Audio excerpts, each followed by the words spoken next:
Krystian Zimerman, polskfødt pianist, fik for nylig årets musikpris. Dagen efter holdt han mesterklasse for unge studerende på konservatoriet i København. Vi sender tv-fiktionsprogrammet Sonning Musikpris 1994.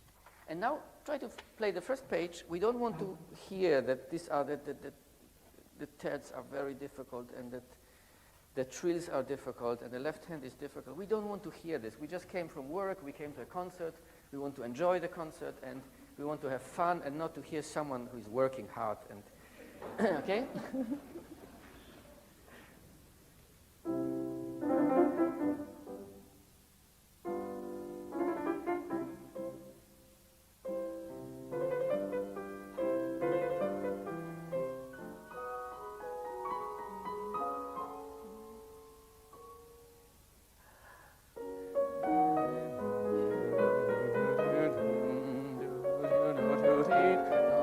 Crescendo, crescendo.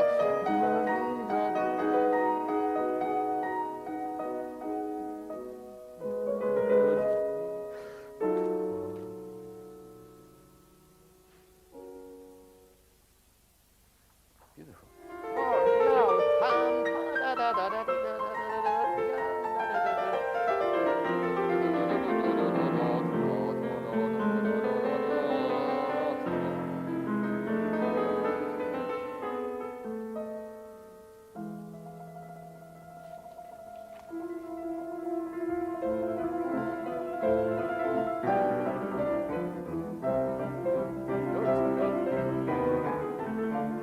Klaveret, kunsten, kommunikation, kærlighed, det er nogle af nøgleordene for den 38-årige pianist Krystian Zimerman.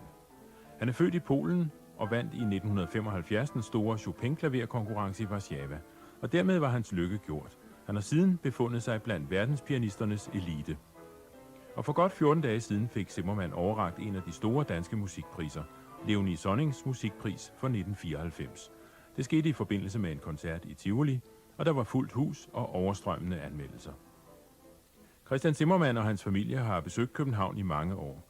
Han kom her første gang, da han var 18 år gammel i 1974, hvor han var på koncertbesøg sammen med sin kone. Og siden har han indspillet en lang række af sine grammofonplader i København i netop Tivolis koncertsal, dog uden publikum. Dagen efter prisoverrækkelsen kunne man finde Krystian Zimerman i Musikkonservatoriets festsal, hvor han havde lovet at lytte til og vejlede unge studerende. Det blev til en hel dags møde med en stor og beundret kunstner, som generøst og veloplagt videregav tekniske tips og koncerterfaringer til næste generation.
The most difficult is the beginning.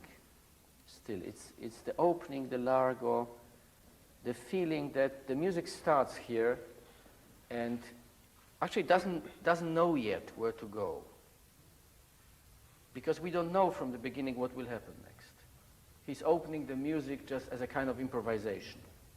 And maybe we could make this improvisation more audible to the people, to have less control here, less ideas that this is a triplet and this is a quaver, and just to have one line of some opening. You know, we would need a more comfortable chair maybe to try. Maybe I'll take one, if you don't mind.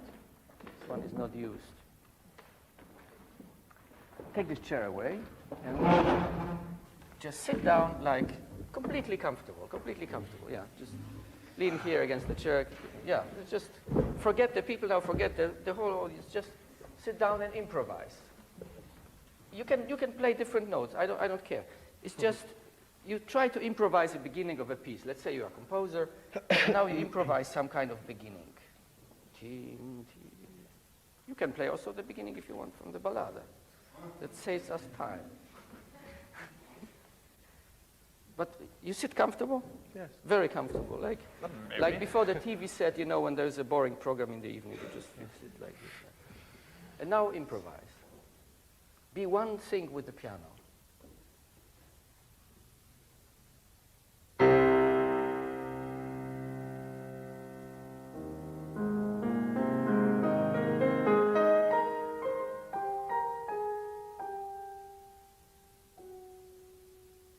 You are still playing the piece. Let me try. I'll try to improvise. I know. We don't have a TV set, so I don't know really how people.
I still don't know where it will go, you know. Let's try here.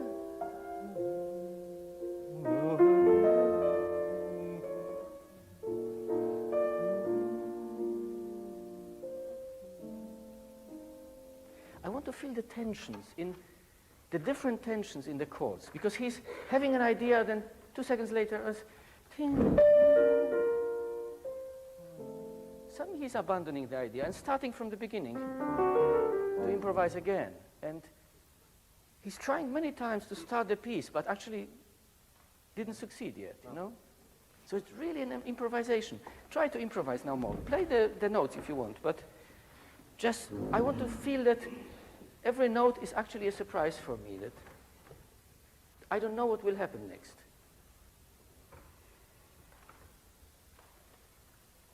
Magic.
Okay, very good. Of course, we cannot play like this in a concert because it's too much swimming around. I mean, we have to stick to the notes, we have to stick to the rhythm, and so on and so on.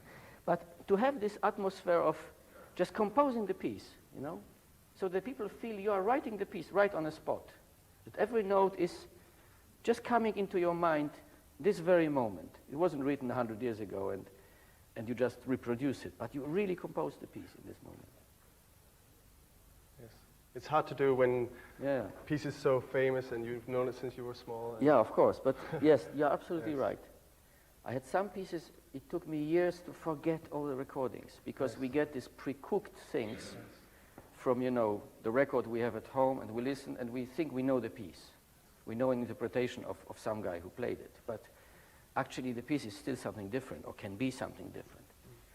And this ballada is basically the fantasy which is there, which is unlimited. It's just unbelievable ideas he has here. And, you know, to feel a structure of a piece, I think it's good to play fast the theme, just to know.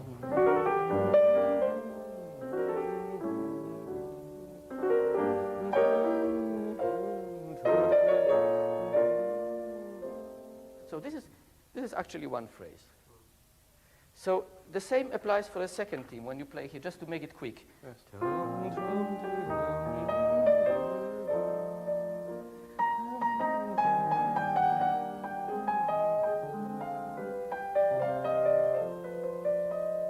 If you have a problem with this kind of melodies, play them very fast, so you see the structure of the piece. Especially in second themes, in things like slow movements. We tend to stick them to one note after another, and we don't have the perspective anymore. It makes very good to just to see the whole piece, to play it very quickly the theme, just the most important moments, Yes. so that we get the structure, we get the, you know, hierarchy of importance between the phrases, and then just slow it down and keep the hierarchy of the importance between the particular pieces. Yeah, I think we don't have much time to go deeper into this piece. It's very pity because it's a wonderful piece of music. But I think we'll stop here and just allow other people to play some other things. Very beautiful. Thank you very much. Thank you very much. If you want to stay here somewhere so we can, you know, talk together later.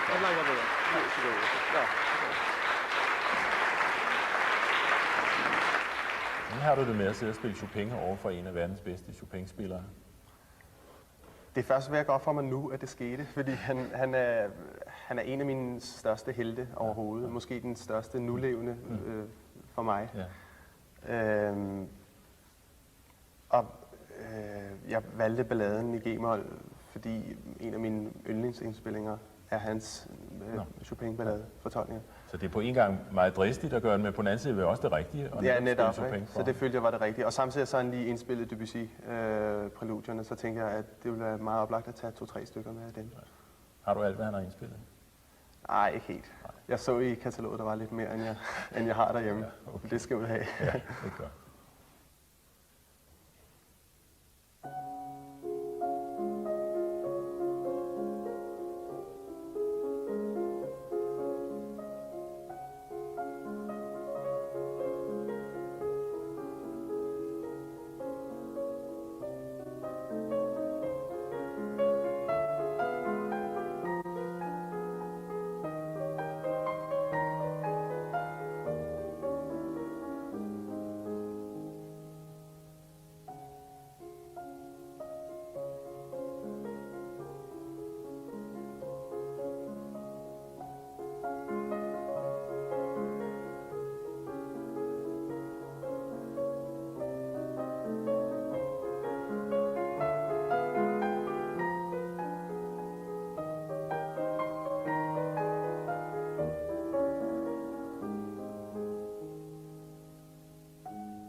Why do you play for me?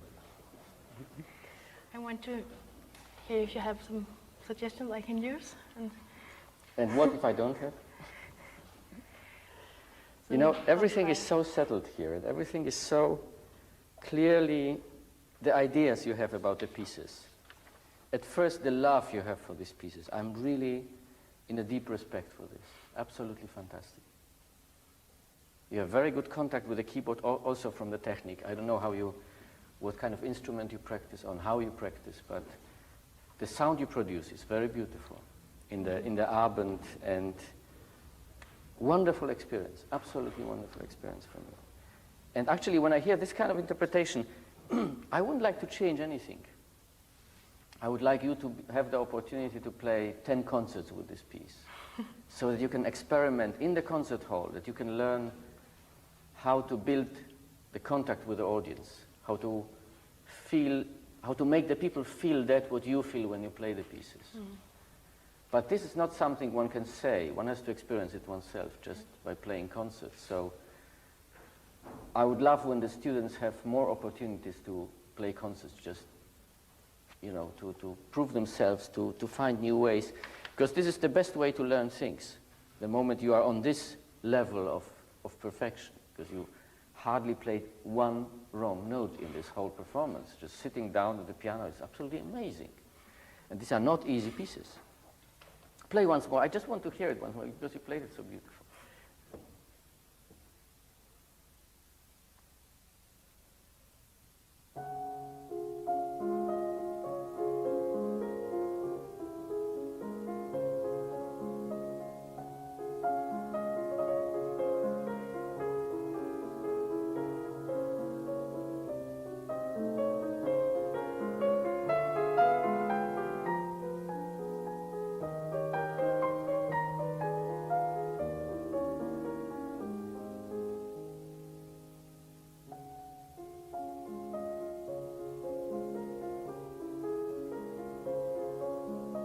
Okay, thank you.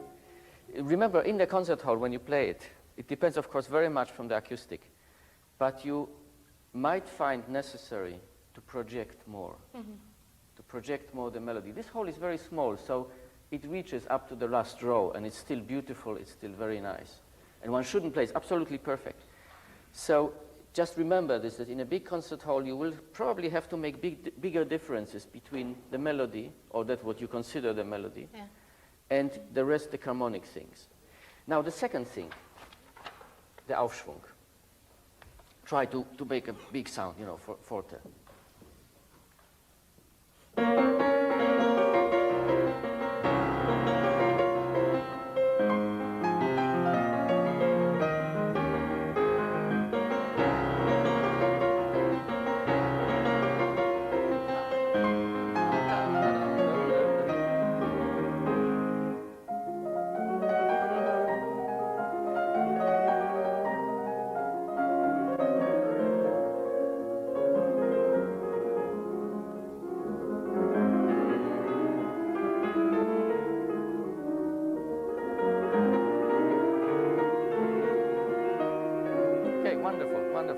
Wonderful. Don't change anything. There's this B here. It's not a melody anymore, so you can have more bass. Yeah. Just leave this out here, because you know the melody finishes here.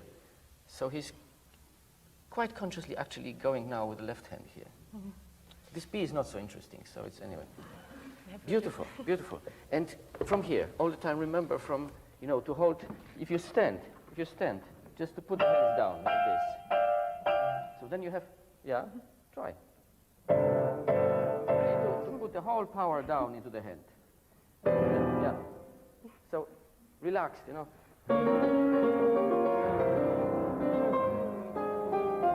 Relax, and from here, a lot of energy coming from the back, just. Too much coming from here. Just try to relax and.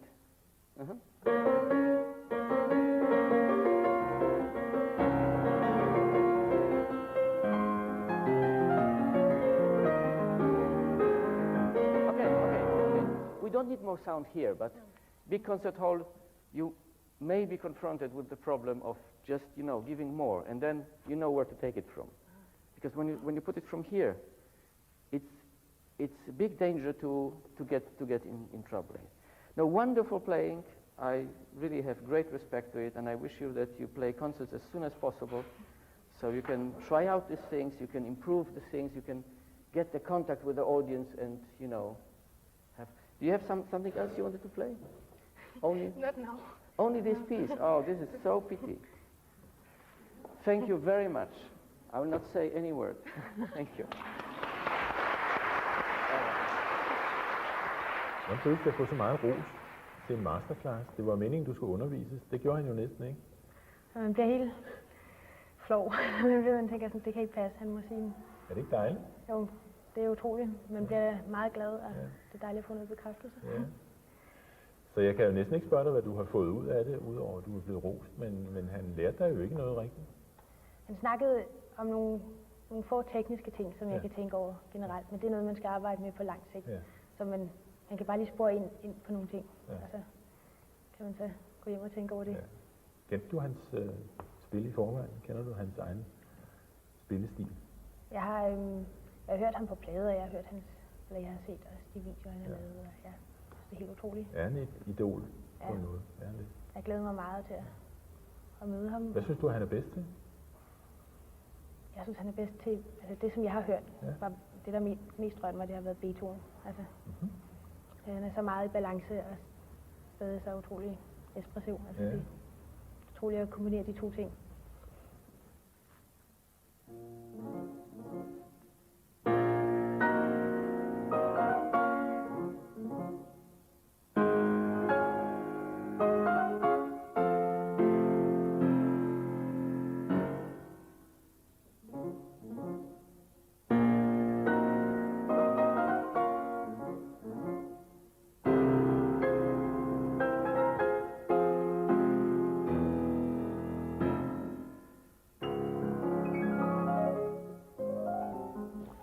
This seems to be a different kind of masterclass, but you seem to enjoy teaching.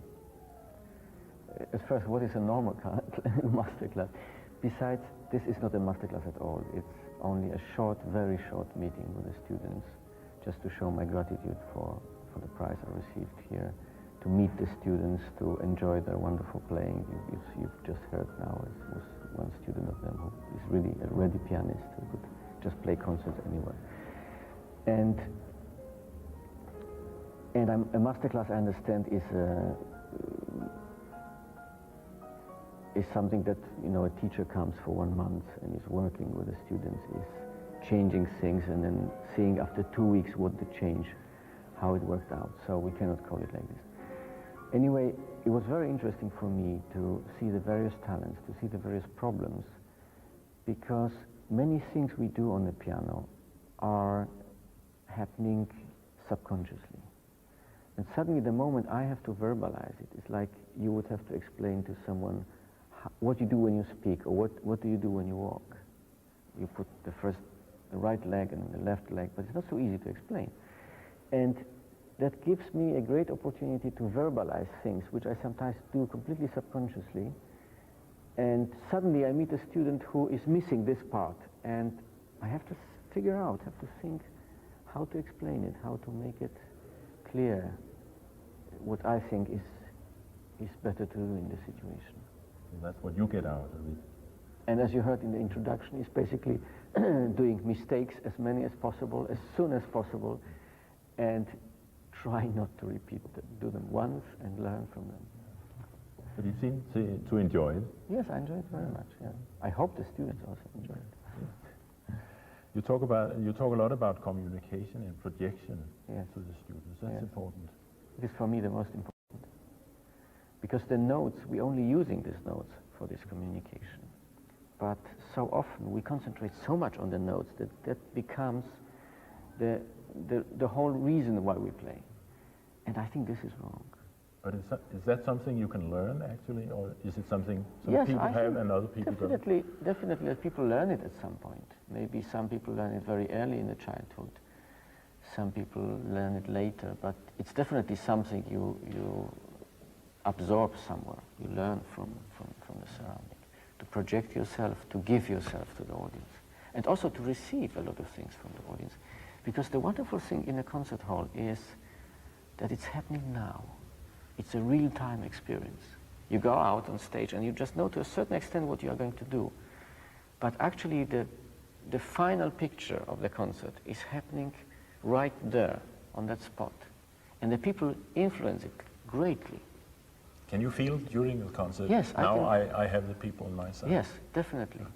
I feel the audience all the time here, and I feel that I want to give something. I feel the moment when it goes into the audience, when it's received by the people, and I feel very strong that what comes back. And it's allowing me to do sometimes things I wouldn't do at home. So sometimes I listen to the concert after and say, why did I do this? I never thought at home that I would go into this direction of the interpretation. It's definitely made in the concert hall. And that's the wonderful thing about live concert experiences, that it's a little bit unpredictable. It's a little bit,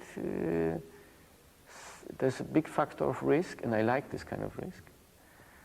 And it's definitely the final picture is shaped on that very spot, that very moment. How do you manage to get that feeling when you make gramophone recordings? This is a completely different cup of tea. You're absolutely right. And we are trying from one hand to make this gramophone recording sound as much of a live concert as possible. From the other hand, we are missing some very vital factors of music creation, of an artistic picture, which is the real-time effect, which is the feedback from the audience. And we have to replace it by some other factors. So it is a different musa responsible for this picture, and also the factor that it's only an audio experience. As I said to one of the students before, the projection goes throughout the whole body. The people look at you and they feel how much you are engaged in the piece through the movements, through the feeling how much you are one thing with the instrument. And that's what the record is missing, of course, giving, from the other hand, some other advantages, audio advantages, which people never have in a concert hall because they are sitting very far, because there is a noise in a concert hall. But this makes sometimes the recording difficult. We have better and better recording equipment. The pianos it's a living thing. I mean, it's one evening it's playing, the other evening it doesn't.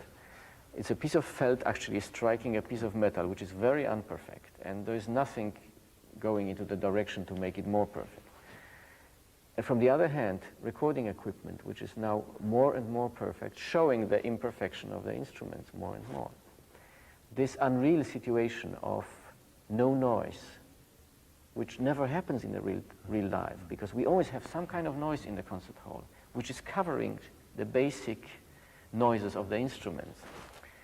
And also the close pickup of the sound. The people in the concert hall sit very far, so they get already, a different shape of the sound. If you put the microphone very close, you might realize that it's actually a very ugly instrument. It's a percussive instrument. Something is hitting a piece of metal. So that's what makes recordings very, very difficult today.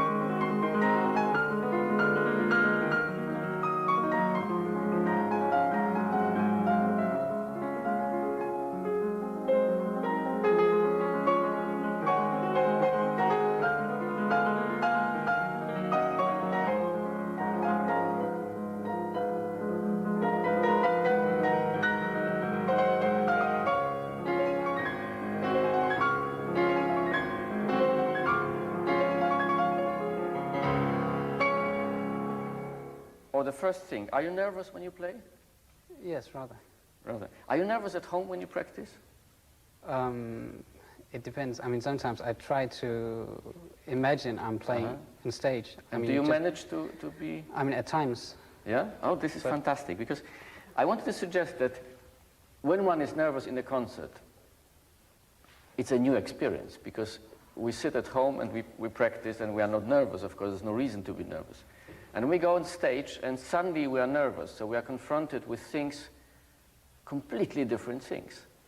And we can create this kind of atmosphere at home by just thinking about the concert, by thinking, you know, playing for a particular date, playing for a particular audience, imagining a particular audience, because I think that would be very good. So, you know, from one side, try to create this nervous atmosphere at home and deal with it, see the problems you have.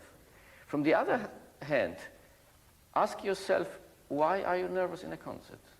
What is the reason and how to cope with it? Is it the feeling that you can't play something and then you become nervous because you have a subconscious feeling that maybe you will miss a note here, and then of course you come closer to this note, and so close you come, you get more and more nervous. Or it's your relation with the audience. Because this is also something which helped me a lot to overcome the problem of being nervous in a concert. I mean, we don't go to a dentist. Imagine these people, they all came here, they dressed up in the morning, they had their breakfast, they took a car, they found a park space, all for that to hear your scherzo. Isn't that incredible? I mean, this is absolutely fantastic thing. We should be so grateful that they come here, and we should give them something in exchange, but there's nothing to be nervous about. So this is maybe the problem of, you know, being nervous, where because of that we are nervous, a lot of quality just gets under the table. We should start to think of the audience in a different sense. These are only people. And if they sit down here, maybe they will also do some mistakes, let's hope. And they come because they want to experience something. Because they wanted to share with you the love for the piece, because they want to feel how much you love this piece. And, you know, this is the basic thing which we used to think about. Just that we come here to produce this contact with them, to make just a feeling of love with everybody, you know? And we are dealing with wonderful, beautiful pieces, and it's all very positive, actually. It's a very nice feeling, isn't it? So there's hardly any reason to be nervous. I don't understand why we are nervous in a concert. And the other thing is, the part of that, why we are nervous, is the feeling of the places which we just can't play, or can't play to the standard we want to hear them. So it's one thing to work on the piece itself, to bring it to the standard of that what you feel you want to do, or to lower your standards, I don't know. And feel positive about the audience. And at the same time to create this feeling at home, to create this atmosphere at home and to deal with it every day. Now going back to the piece, maybe we start now to solve part of the technical problem, because I have a feeling of sometimes you could have more contact with the keys. And you know what I mean is just to take the keys like this. I have a feeling you use a very straight finger, and the moment you use a straight finger, you have a big difficulty in just getting enough power out of the key. Let's try some of the beginning here, especially these places. The right hand. Yeah. Yeah, you see, you play it here, and I want you to play it there, on the bottom of the key. Play it slowly, one note after another. But not like a machine. Play like legato, you know. Going from one note to another. Because, you know, this is why you do the wrong notes here, or why you have problems in going down the chord. Because there's no transmission between one finger and the other. You know? Go from one finger to another. Like a cat.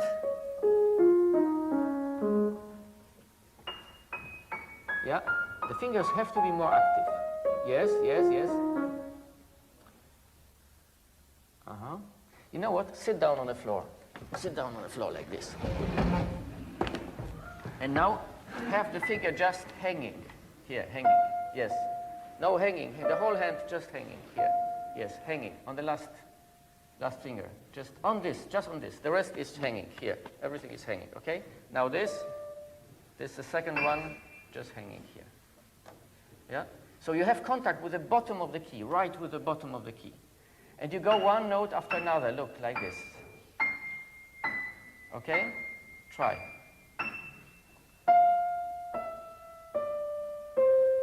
Yes, it's better. But this is hanging. This is not playing. This is hanging. Just nothing. So the whole weight of the hand here, everything is just on this. You know? Yes, yes, okay. Yes. You see, this is breaking sometimes. Did you feel that? Yes. Sometimes it's breaking. So it's basically, okay, we can stand up. Basically, I would like to think more, we could call it legato actually.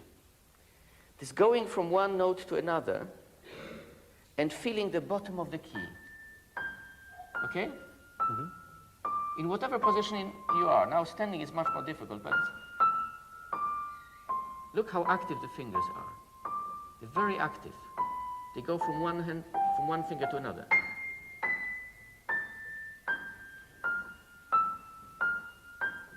Okay, try this.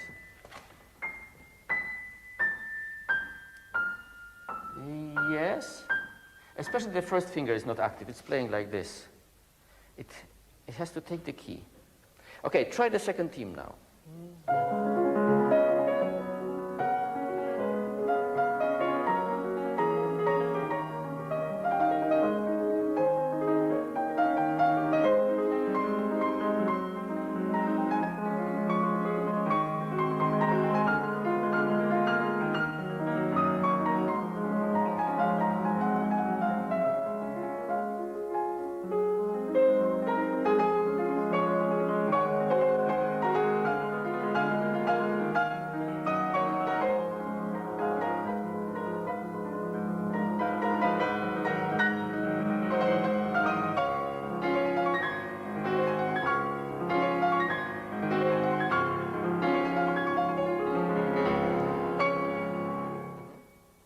I feel more contact now. I feel more contact with the keyboard now. And you start to play like this. I think it will do good once to practice like this to see it.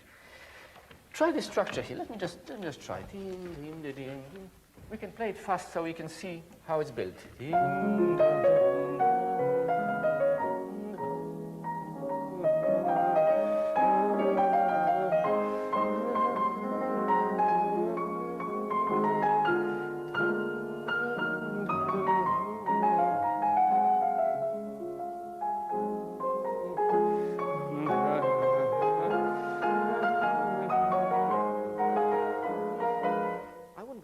So much. I don't know. It's still crescendo. He's still going up to here. So to have it.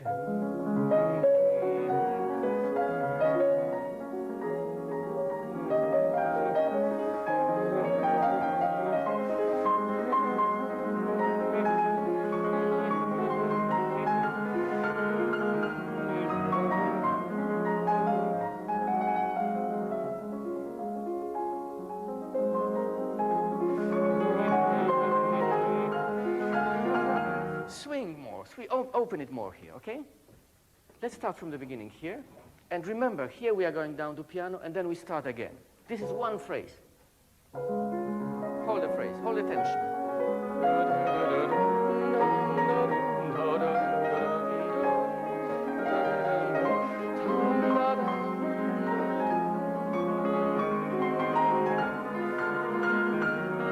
Okay, fine. The structure is okay now. Now it's too fast, of course, but we have now the perspective where we go, and now start in your tempo, feel relaxed, comfortable, and just remember about the structure, that we are going up to about here, in one phrase, okay?